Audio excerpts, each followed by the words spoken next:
pretty early in my career, I think I learned the lesson that there are two things that really matter to me. The first is that I just have to show up every day with people that I respect, admire, like, can learn from. I mean, just the people that you collaborate with every day is such a big part of whether you find your work satisfying or not. And then the second piece is that I'm super motivated on creating things that I, sort of personally want to see in the world. Welcome to the podcast, where we introduce you to incredible humans who share their journeys with the mission to inspire you to harness your own inner tenacity to drive your life and career forward. And now, your host, Adam Posner.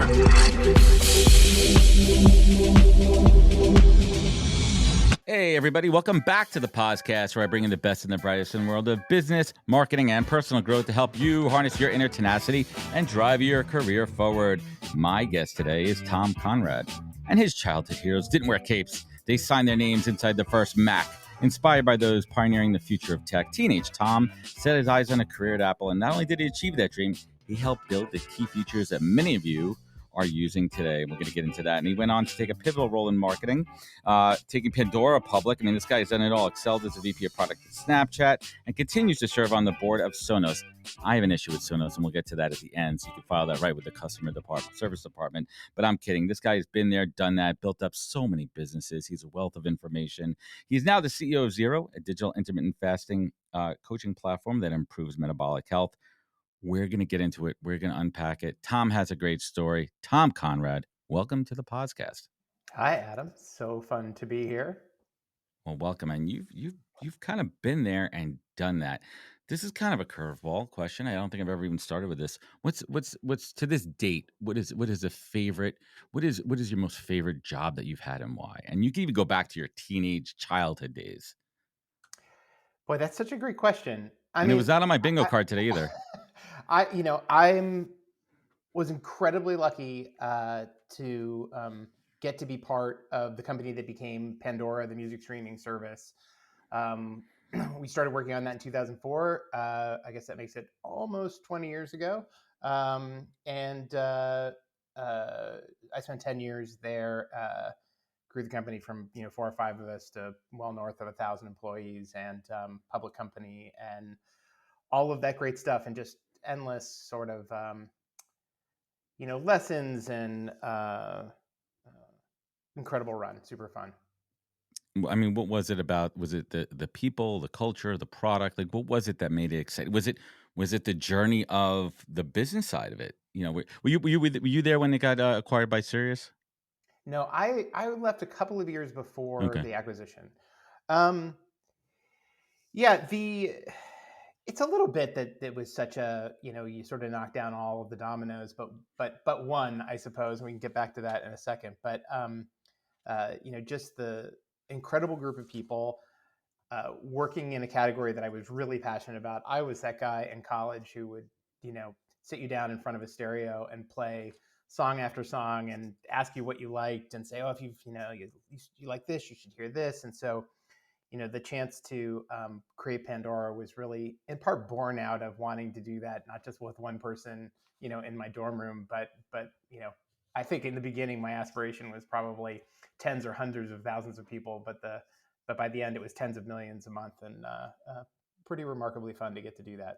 It's interesting you say that too. I worked at Sirius XM. That's why I brought it up. I worked at Sirius from 2006 to 2011, so Yeah, pre-acquisition. But I came over in a following my passion. I am not musically inclined. I mean, I think I play a really mean air piano. Like, people focus on sure. guitar, but I really love, like, there's certain songs, certain ballads I love. Just like November Rain is one of my favorite to play air piano to. That ballad in the middle of it, like, anyway, that's a whole separate point. But I went over to Sirius because I Yeah, loved Howard Stern and I loved music, and to be involved on that side from the marketing perspective, I felt part of it. sure. And I think that's interesting too for people that are like adjacent to follow your passion. Even like, I love music and I can't be a professional, touring rock star, but how else could I be involved in that? And it's interesting when you think, what has made you happy in your career and following that. So how do you use that kind of mindset when you evaluated, future opportunities for yourself? What's kind of that process? I mean, you've held prestigious, incredible positions at some major organizations. What is that thought process? pretty early in my career, I think I learned the lesson that there are two things that really matter to me. The first is that I just have to show up every day with people that I respect, admire, like, can learn from. I mean, just the people that you collaborate with every day is such a big part of whether you find your work satisfying or not. Um, and then the second piece is that I'm super motivated on creating things that I, sort of personally want to see in the world. That I'm, just excited about solving the puzzle of how do we make something really great for the people who engage with the product. And um, I've found that when I am really rigorous about analyzing a professional opportunity through those two lenses, that almost no matter what happens to the enterprise in the end, when I look back on that chapter of my life, um, I look back with satisfaction and am happy that I made the choices that I made. Occasionally, I have um, consciously or accidentally violated one of those two principles. Maybe I landed somewhere where Mm. the values of the people that I had surrounded myself with weren't the same as my own, or maybe I But had maybe you didn't gone know that, right? You didn't know that. totally, You know that at the onset. Like most totally. people don't be like, you know what, that's a bunch of jerks over there. I'm going to go work there. Although, And someone with money, asked, sometimes jerks can be very. I mean, we'll get to Steve Jobs in a little bit, right? But yeah, somebody asked me this question once about like, yeah, it seems like a tall order through the interview process to try to figure out if, if you've found like-minded people or not. But I guess at least in my own career, if I'm honest, when I look back at the moments where maybe I landed someplace that where my collaborators didn't share my values, mm, I think I knew. Pretty quickly. I think yeah, in a lot of cases, you sit next to somebody at a maybe a professional event or something, get to talking to them over dinner, and it's pretty remarkable how quickly whether you found kind of one of your own people or not. And paying attention to that little voice in your head when you're evaluating a professional opportunity, I think is pretty important. that I think that's sage advice for anybody in their career because a lot of times when I'm talking to senior leaders, I talk to them about how they assess character values in the interview process for a candidate. But I think it's interesting too for candidates at any level for them to assess, values within the organization. And it comes down to your gut. It comes down to your just trusting that, that little birdie that's sitting on your shoulder and getting those vibes. And I think that's, Yeah, totally. critically important. And I'm sure like, we could sit here and say, okay, well, what specific questions can you ask in an interview? But it comes down to a feeling. And most of us are good, intuitive people that have good, solid values, and let those speak to you, right? Let those kind of come to you. So I want to hit the rewind button, Tom. And you've told this story before, and usually I try to avoid stories that are told before and use the time wisely for things that are, uncovering new things. But I got to hear the story, and I'm with my audience about how you landed this job at Apple. Oh, well, so um, I mean, this story goes back a very, very long time. I was 15 years old watching the Super Bowl, and along comes that original ad for the Macintosh. The girl with the hammer running Mm-hmm. through the dystopian sort of scene, and I just became completely fascinated with the company Apple, with the Macintosh in particular, and I, I kind of, in very short order, my only ambition. I grew up in Columbus, Ohio. My only ambition was to, get a degree that could take me to California to land Mm. a job at Apple. Which maybe doesn't seem like a particularly quirky thing to want to be when you're, today, but it was pretty strange back then. I mean, I think when I got to Apple, the entirety of the company was 10,000 people. The market cap was, hundreds of millions of dollars, not billions of dollars even. And uh, so I went off to the University of Michigan, studied computer engineering. Um, just kind of by dumb luck, Michigan happened to be a company or a college that Apple recruited for their internship programs from. I was lucky enough to have some classmates who in past years had been Mm. interns at Apple and got like just literally like the mail address, like the physical mail address of someone who I could send a resume to and a cover letter. And so I, licked a stamp and sent off this heartfelt. I mean, I think I literally said in the this this typewritten letter that I wanted to come to Apple and change the world, which is so cringe now, but But back then it uh, worked. spoke to me at the time. And Yeah, I was very, very fortunate. Got offered an internship and then ultimately a job, and drove my dad's Pontiac 6000 STE across the country when I graduated in 1992 to start a job working on the Finder. Did he give you the car, or did you have to send it back to That's a, that's a great question. I Just do curious. remember. I do remember that by the time I Yeah, we got go to deep here on the podcast. yeah, Real yeah, important that's questions. right. I do remember that by the time I got to Cupertino, the driver's side door no longer opened, so I'd have Oh to man. crawl across the center console to get out the passenger side door, which among other things, does not make you a And particularly cool person to pick someone up for a date. Uh, did you do the whole sliding across the hood thing? The yeah, reverse? yeah, sure, Yeah. sure.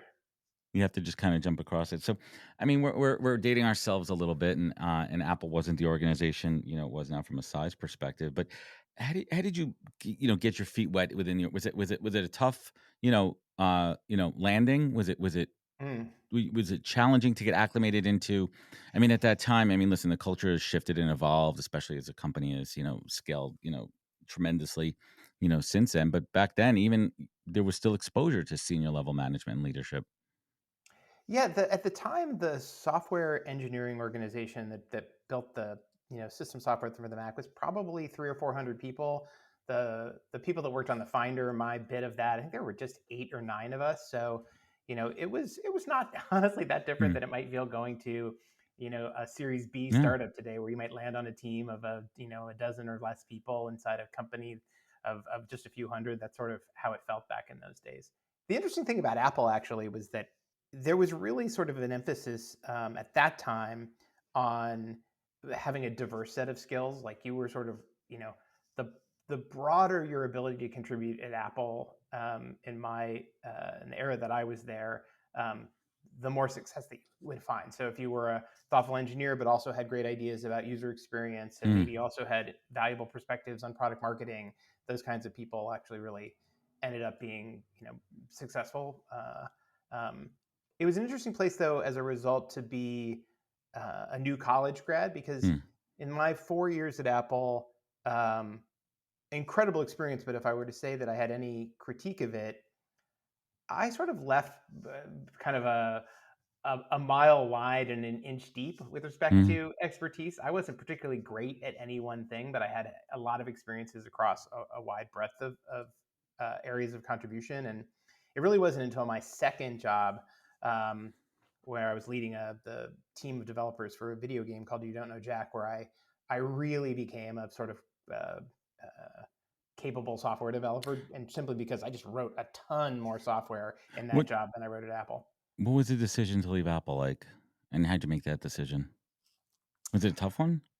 Um, you know, the thing that was hard about Apple in the period that I was there. So I was there in from 1991 to 1995. That was the era where Steve was gone. Hmm, Um, we were we shipped System 7 and System 8, and we upgraded the sort of microprocessor architecture from the Motorola 68,000 to the PowerPC, right. which was like kind of a technical feat that had never really been accomplished before in mainstream computing. Um, but I would say that Apple was not great at shipping software in the era that I was there. I was there for, like I said, 4 years, and some of the software I wrote in my first 90 days of the company didn't ship until after I left, so more Hmm. than 4 years later. And so What I was looking to kind of move on to something where I felt like I could do some work today and see that impact out in the world on a shorter time horizon. So looking back on it now, we're talking, 30 plus years since, right? Did I do the math right? 30 years since Yeah, Apple. unfortunately, I So think it is 30 years. so Yeah. looking back, and it's kind of a tough question because time, space, technology has changed, but why do you think they were slow to ship? And you're saying it back then in the context of that current time, not Mm. like, hey, shit, 2024. I mean, we're shipping in things out in a day or two, right? Um, but why do you? Was it process paralysis? Was it overthinking? Was it perfection over action? Like, looking back on it with your experience now, where you're sitting, how could they have done it better back then? Yeah, I do actually think back then there was a certain problem with sort of perfection over action, as you say. I used to joke that like Apple was the only place in the world that a vote of 1,000 to 1 was a tie. Um, I like and I that. think that was a reflection of the fact that the company, present company, excluded, hired kind of particularly brilliant people who had great insights about technology and where the universe was going, and you would sit down to make a difficult decision and consider all of the options available to you, and you'd be starting to reach some consensus, and then some incredibly thoughtful, smart, Hmm. experienced person would raise an objection, or the sort of the downside of the or the unintended consequence maybe of the decision you were about to make, and it would lead to a kind of paralysis. And so Interesting. I wasn't there when Steve returned, but my sense is that there wasn't so much voting um, It was after more of a Steve got back. monarchy. I'm trying to be nice about. So I have a note here, and I'm curious to unpack this one about an unexpected hiring credit. What was that all about? An unexpected hiring credit. Yeah, there's a note I have here. What was going through your mind when you received the unexpected hiring credit? Where Oh, was this? this was part of this is part of like the details of my my journey from University of Michigan to Oh, so it's a uh, little further back. it's a little Okay. further back, but just quickly. Yeah, it was a little unclear in the chronological order when we're doing the Yeah, research here. I'll just quickly tell you what happened there. So I had to go back to this one. This one was interesting. I came out to Cupertino first as an intern in 1991. I Hmm. worked on an unlaunched at the time system software mechanism for rendering. It was a new graphics subsystem, second generation QuickDraw, that ultimately shipped to something called QuickDraw GX. Anyway, I worked on this little team of graphics engineers for the summer, and when the summer was over, I had to go back to University of Michigan, finish my senior year in college. I tracked down Ron Lichty, who is the manager of the Finder team, um, and explained to him on my last day in Cupertino that kind of the only job that I wanted at Apple, when I graduated, was a job on the working on the Finder, because I was really interested in the user interface Hmm. of computers, and wanted to work at that layer if I could. And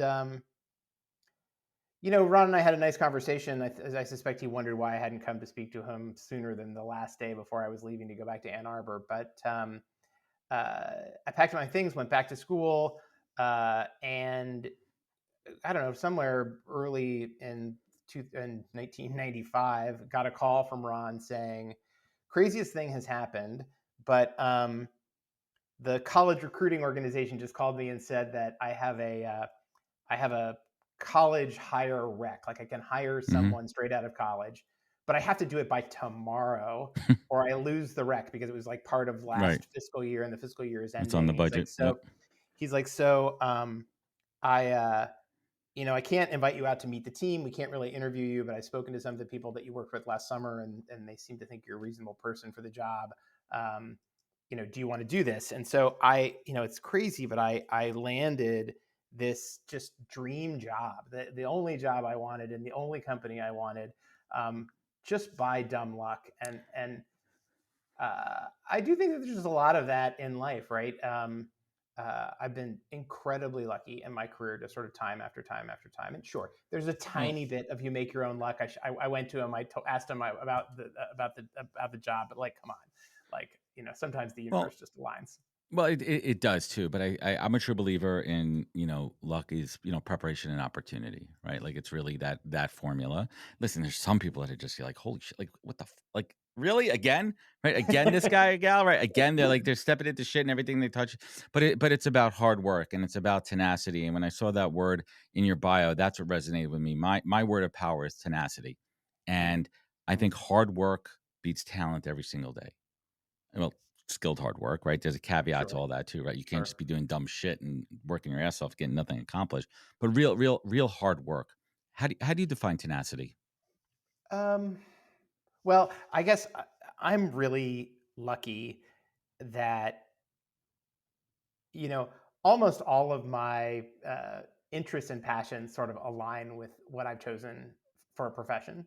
So, left to my own devices, I'm, you know, reading about our industry or prototyping something or, going deep in this current phase of my career, sort of going deep into the financial modeling of the company and so forth. And I just sort of Mm. love all of that work. And so I am the person who has found something to do every day that's lucky enough to say, gosh, it doesn't really feel like work. It's the thing I would do if I could choose to do anything.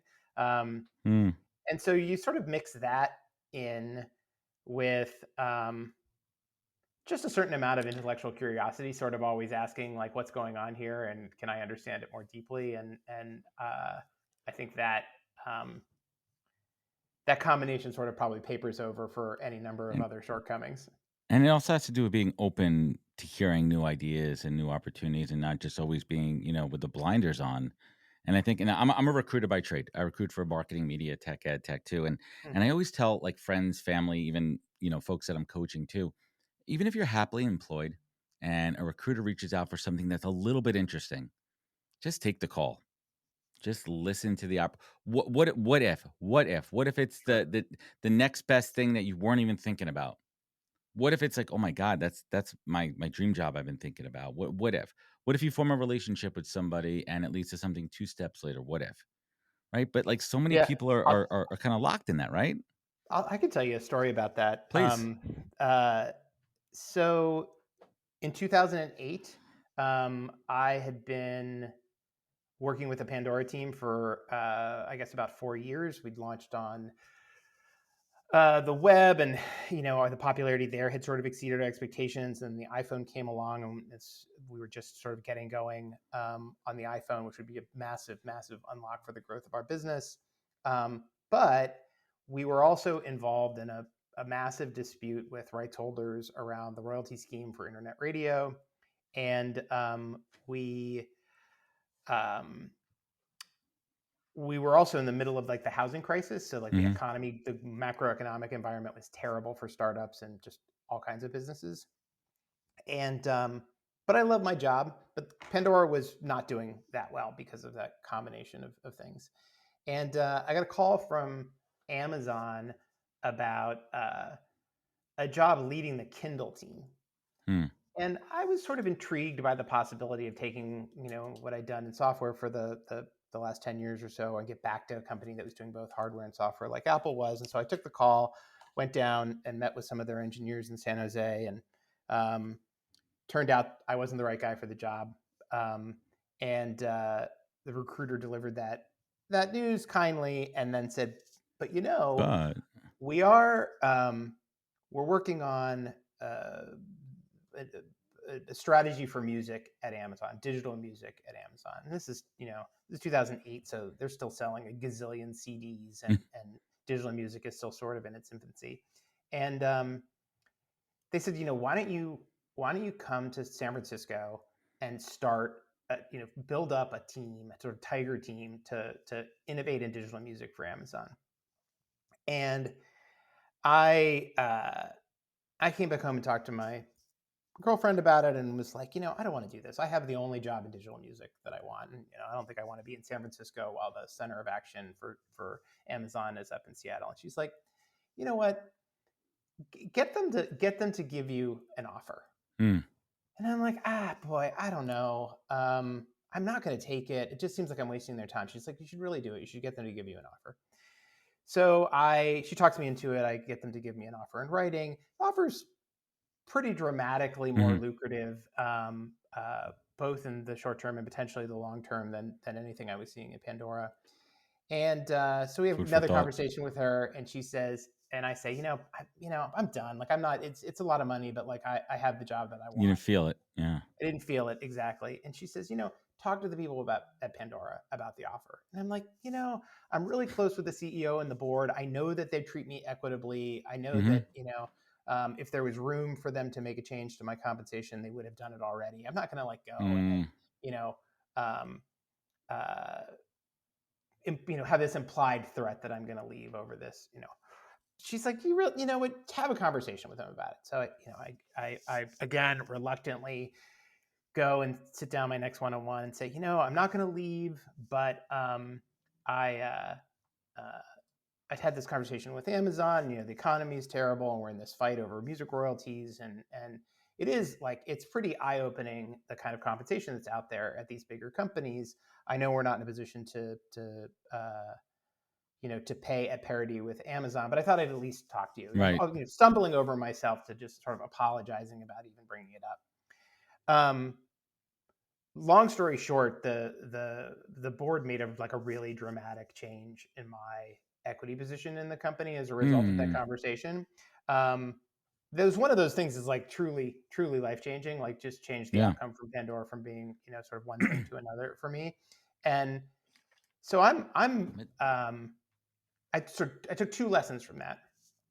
One is there's certainly nothing wrong with like testing yourself in the market to seeing what's out there. And so, people who work for me come and have, similar questions about their compensation. I work really hard in the companies I'm involved with to have a really thoughtful kind of compensation philosophy and strategy and benchmarking. And so you can have like a really detailed conversation about like Right. So where it's the not just numbers pie in the sky. It's not just, exactly right, like, listen, there's benchmarking, there's all of salary that. bands, there's, you retention. There's a lot that goes into it. And I think a lot of folks don't realize, Yeah. We do, especially, I we're was just just gonna say, we're just 15 people at my company right. today, and we do all of that. Right, but We you're do, bringing that wealth of experience, but yeah, a lot of startups and other ones don't have yeah, that. And when I'm recruiting, I have the conversation with candidates. I'm like, listen, I'm very clear to you in the upfront what the budget is, and there's a reason there's a budget. yeah, Now, listen, are there outliers out there? If you come to the table, there might be a little bit of wiggle room here or there, but it's not.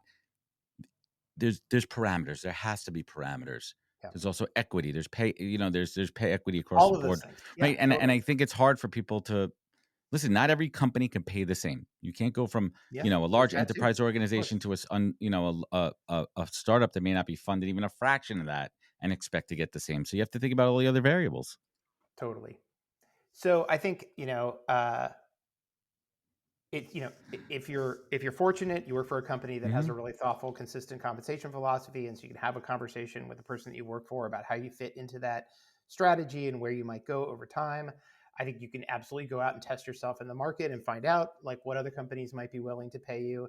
Um, and then I think the other thing that I took from the experience is that the person that I work for, uh, you know, uh, a guy named Joe Kennedy, our CEO at Pandora, just the greatest leader that I've ever, got to work with. And I've worked with some incredible people through the years.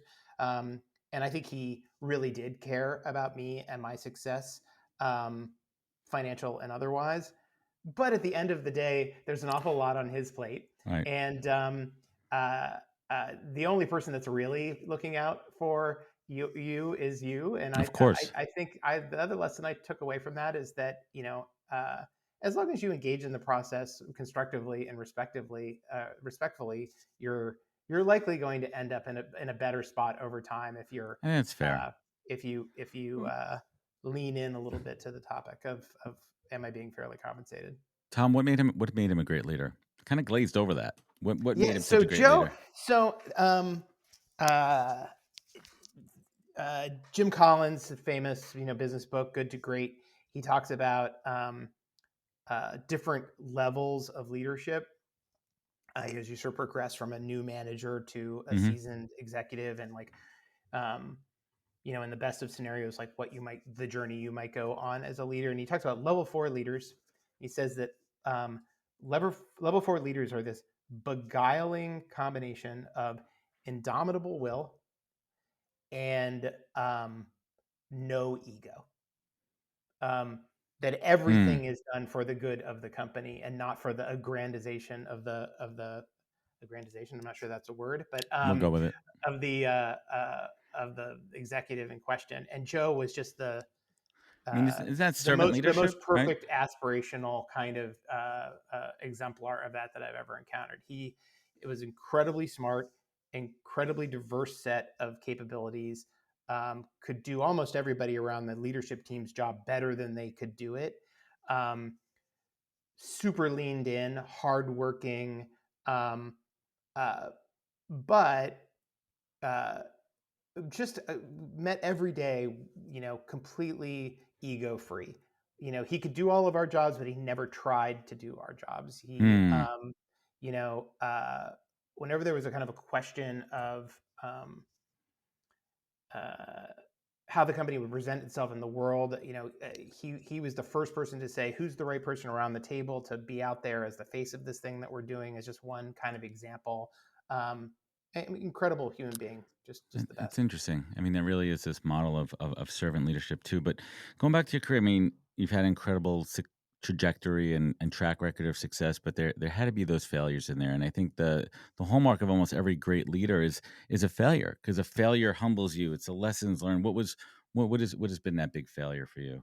That one you want back? Yeah, Well, yeah. mulligan Gosh, I mean, you have those. I suppose in some ways you have those every month. You have those every every quarter. day. These things you look back on exactly, and just go, "Gosh, man, how did I get that one wrong?" I mean, we can talk about these, but I've been involved in a couple of super big, like headline level, notable failure companies. Let's go for Um, the full Phoenix Rises. yeah. So I'll enumerate them, but then I'll come back to another one, and then we can turn if you want to. So I led engineering at pets.com, the infamous like poster child for excesses of the .com era back in Hmm. 2000. That was a big one. That we went, we founded the company and took it public and closed up in 18 months. And then just very recently, although it's hard to believe, but it's been almost 4 years. I was the head of product for Quibi, the infamous short form video service that launched during the Oh pandemic. yeah. That Jeffrey Katzenberg and Meg Whitman headed up, um, and that was another sort of headline But level where did failure this for me. embark with Quibi? Was it You know, was it the mark? Did they misread the market? Were they too Did they think that the product couldn't fail? these are great questions. What could you say legally? No, I think um, uh, so. The fundamental value proposition of Quibi was that we were going to create a new form of media designed from the ground up for the mobile phone. Hmm. Um, so that all of the content on the platform would be created knowing that it was going to be consumed on a Mobile phone, not in a optimized. Yep. Hmm. theater, not on a television, which meant everything from maybe vertical video to the all of the sensors, and you're connected to the internet. I mean, there's just a lot of things you can do. So that was like component one, and then the second component was that we were going to tap into the creative capability of Hollywood, so traditional sort of um, Game of Thrones level production investment, Hmm. to build out the content for the platform. And Well, you had the experts, right? I mean, you had yeah, and the yeah, best and in class. we Yeah. had some incredible people. Jeffrey was certainly the name on the masthead, but the content team was just like from top to Hmm. bottom exceptional. Um, and we raised a bunch of money to make the content, and we made, in anticipation of launch, we made 70 shows, which is more shows than all the network television studios make, in a year combined. Hmm. Um, and I think one problem was that even though that's a ton of content by one yardstick, Yeah. it's not very much content in a world where the expectation is infinite variety, tailored to every taste.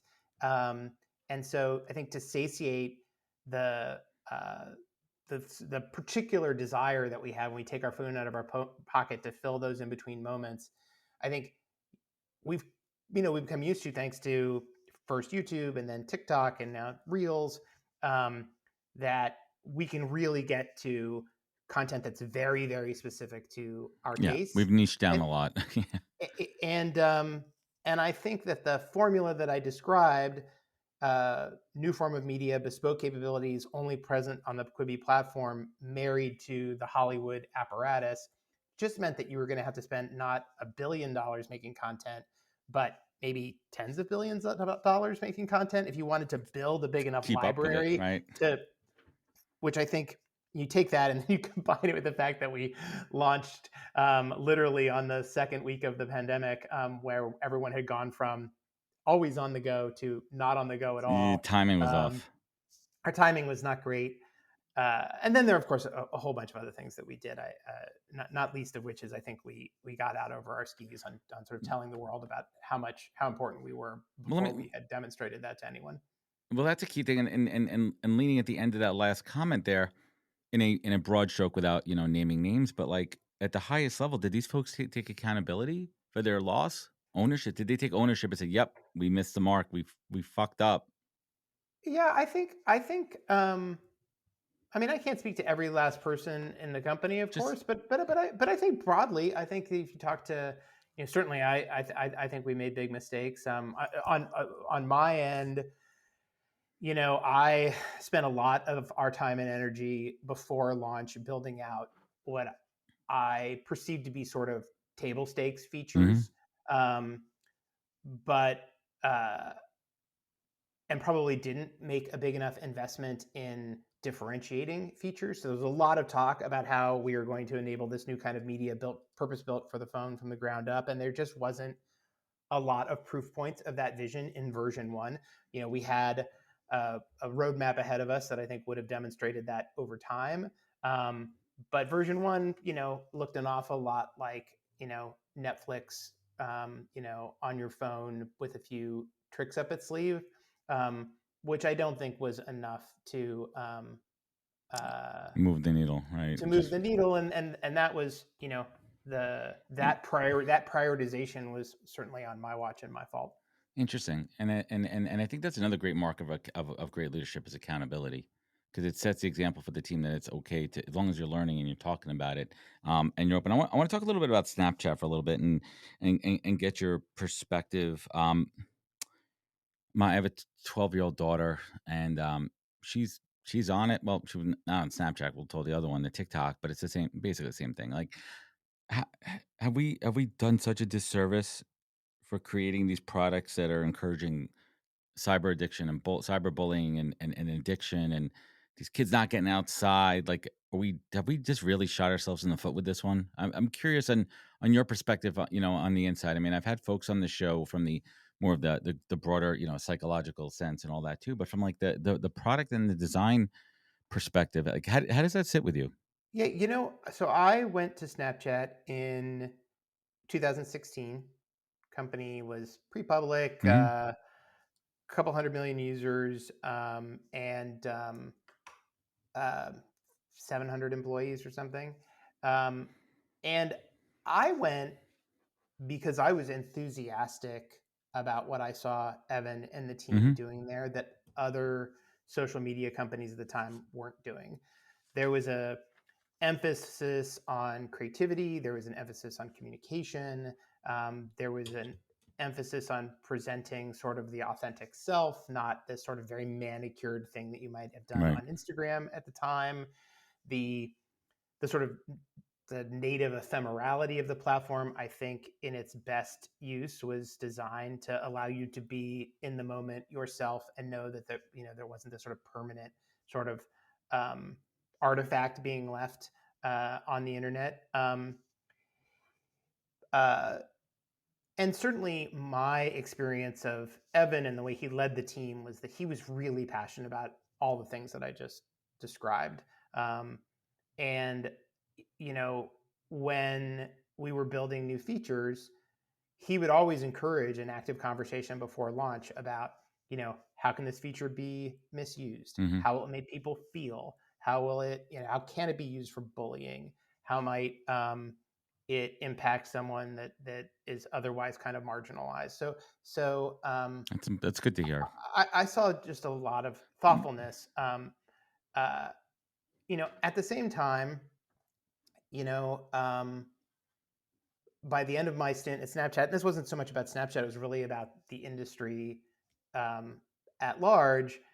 I became kind of very concerned about um, the unintended consequences of like all of the software that had been Of course. created in my then 25 years, doing it. I mean, at some level, there are unintended consequences of um, the music streaming services, right? With respect To to the um, artist rights, artists, monetization.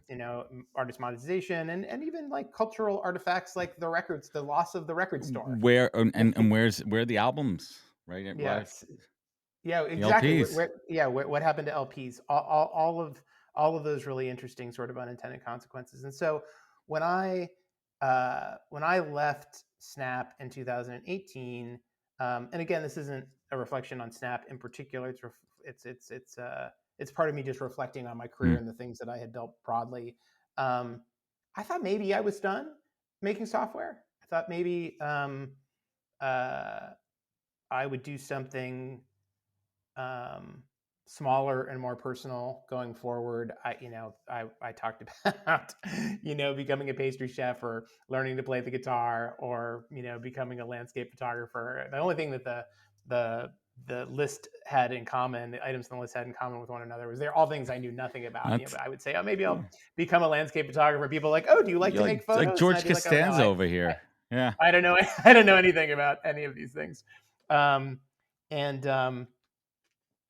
It's a longer story, but I ultimately fell back in love with making software, and I think have found a way to try to contribute Well, in a way that's constructive. But no, I worry about these things too, and I think most thoughtful people in our industry do. what brought you to zero?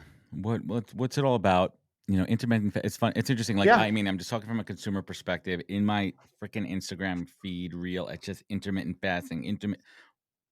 I try to do it myself. I think it's an easy thing to do if you're time constrained, if you don't have the amount of time to work out. I think it's something mindful. My wife's kind of got me on the kick too. Like, she usually doesn't eat anything except on the Mm. weekends before 12, 1 o'clock. Right? Not yeah. Oh, I'm glad to hear that she She doesn't she only just she eat only on eats the on the weekends. That weekends. would be She has too such a extreme. diet Yeah, going on there. Um, 5 days but of fasting, two I days of found eating. that Yeah, to be kind of an easy one for me too. Aside from my coffee, I found like I could really push myself till early mid afternoon, yeah, and there's the benefits that. Were you an intermittent faster yourself before this, or tell us a little bit about the journey, what the product's all about? yeah. So the short version of the story of what took me to this job is that, like so many people in the pandemic, I let my health get Hmm. sideways. I was eating too much, I was drinking too much, I wasn't being active.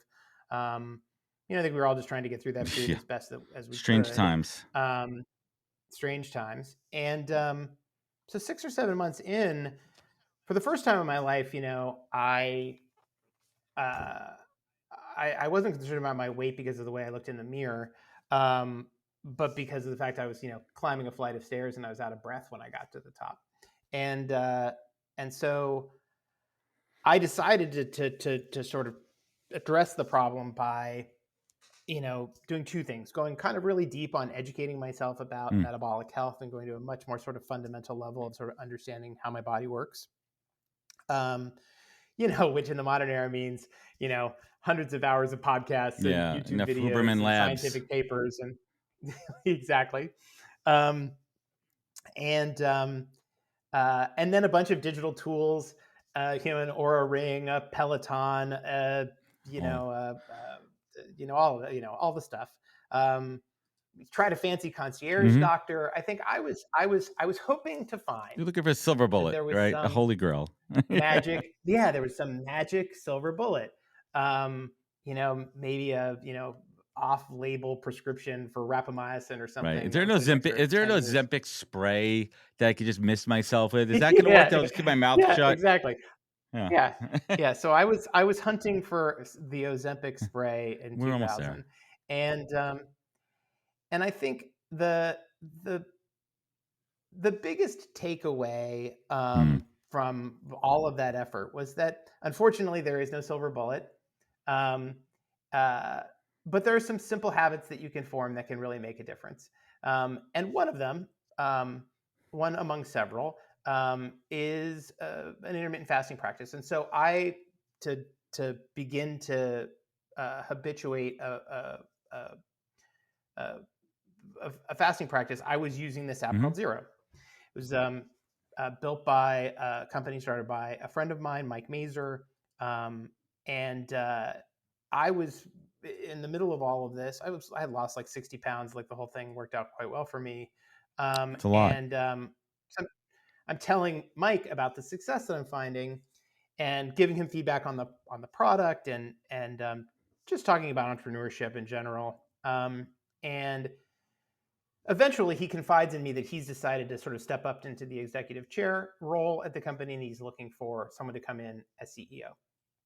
And I had made my career leading engineering and product organizations, and had never really had my uh, eye set on being a CEO or a founder. Like I really enjoyed the more narrowly sort of scoped work that I had done for my career. But he caught me in a moment where I was thinking more and more that it would Mm. be an interesting challenge to be a founder or a CEO.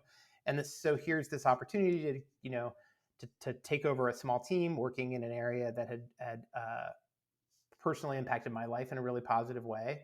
Um, and so, yeah, about 2 years ago, I became the CEO at Zero, and our eponymous app helps people first with intermittent fasting and then form a host of healthy habits that we hope will help them live a longer, Well, I'm healthier definitely life. going to check that out too. But I want to talk a little bit about the democratization of data in the health world. I mean, I am in addition for recruiting for Web 2, we also recruit for Web 3, and one of the biggest benefit, what's going to be that massive onboarding for me. It's the healthcare system onto a decentralized platform, making it more accessible.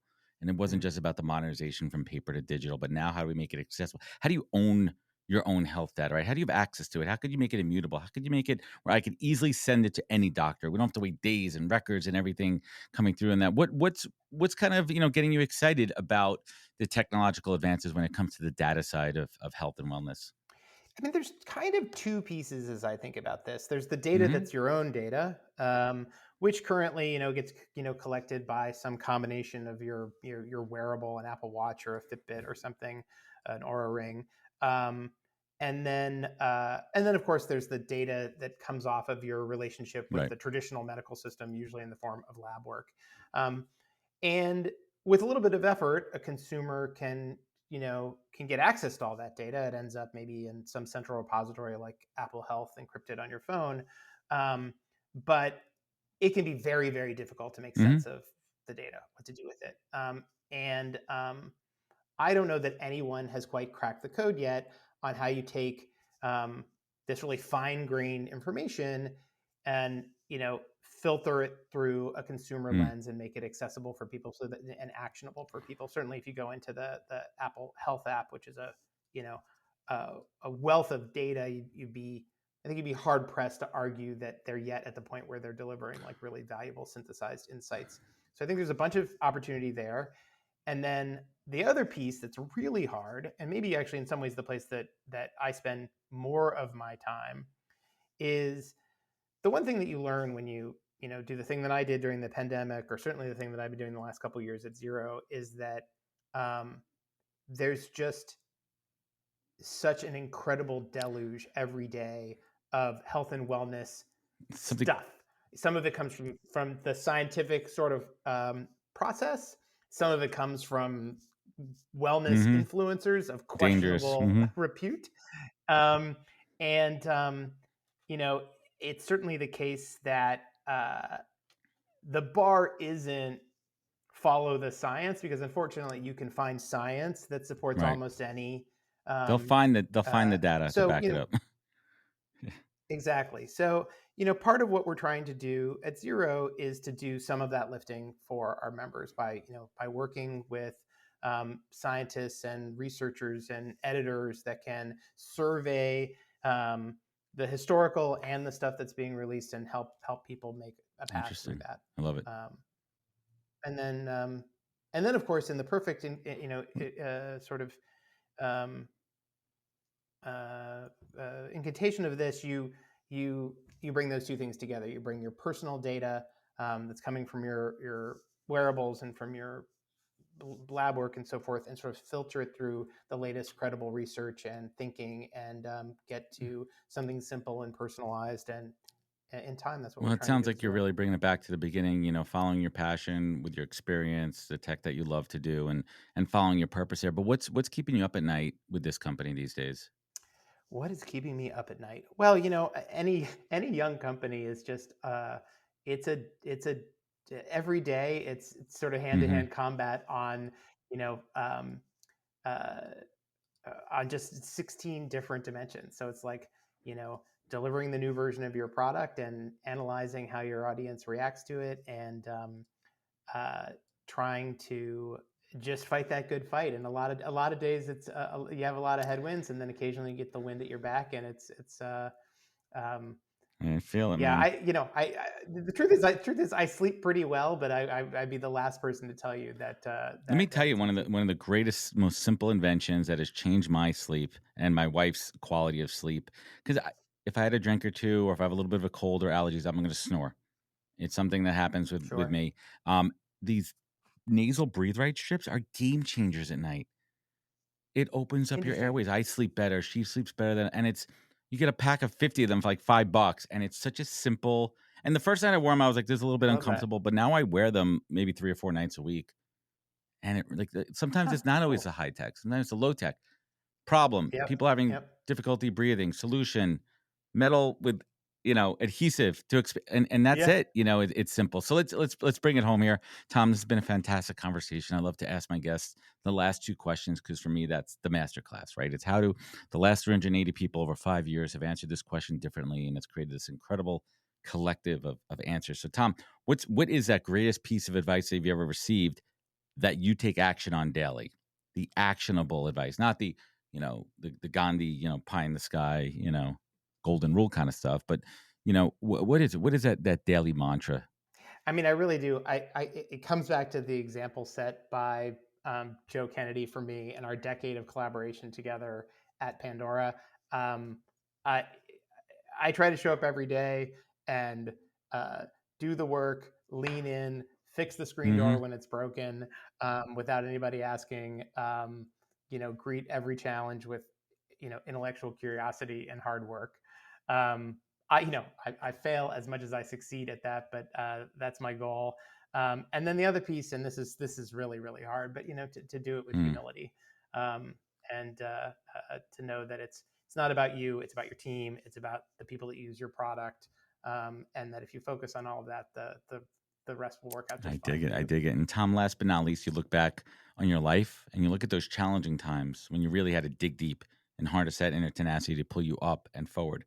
And now you sit here with, gratitude, appreciation for this family, this life, this career that you've built, and you've empowered so many others. You've created and worked on teams creating amazing tech that helps for good. What keeps you focused? What is your beacon? Tom Conrad, what is your North Star in life?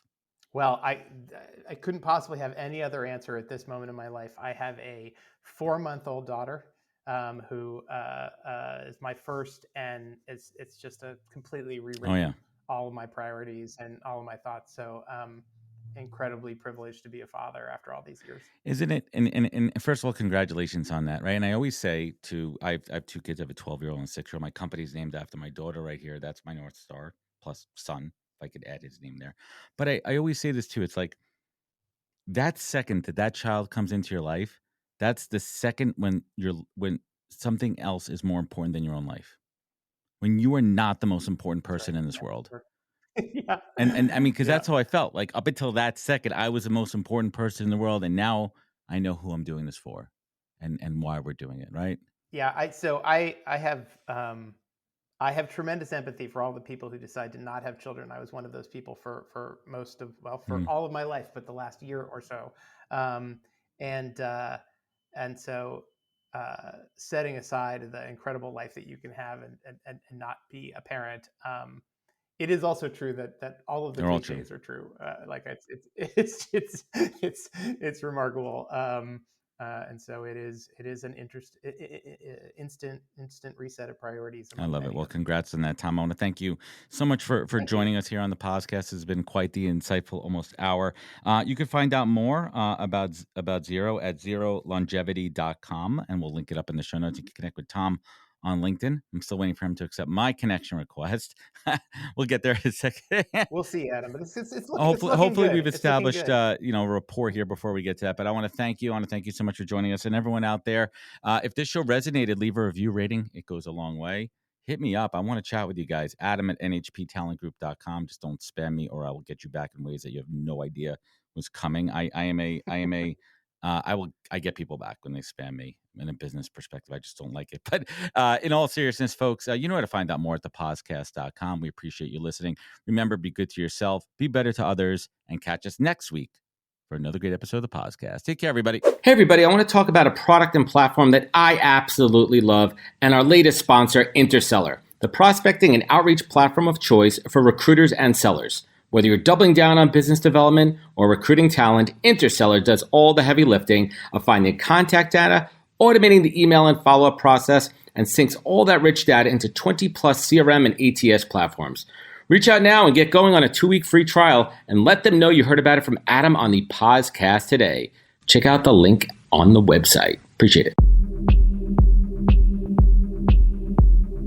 Wisdom is forever, but for us, it's time to go. Thank you for joining us. Luckily, we'll be back with our next episode soon, jam-packed with more incredible humans. Thank you for listening, subscribing, and sharing. To join the conversation, search the podcast on LinkedIn. And to catch up on past episodes and more info, please visit www.thepodcast.com.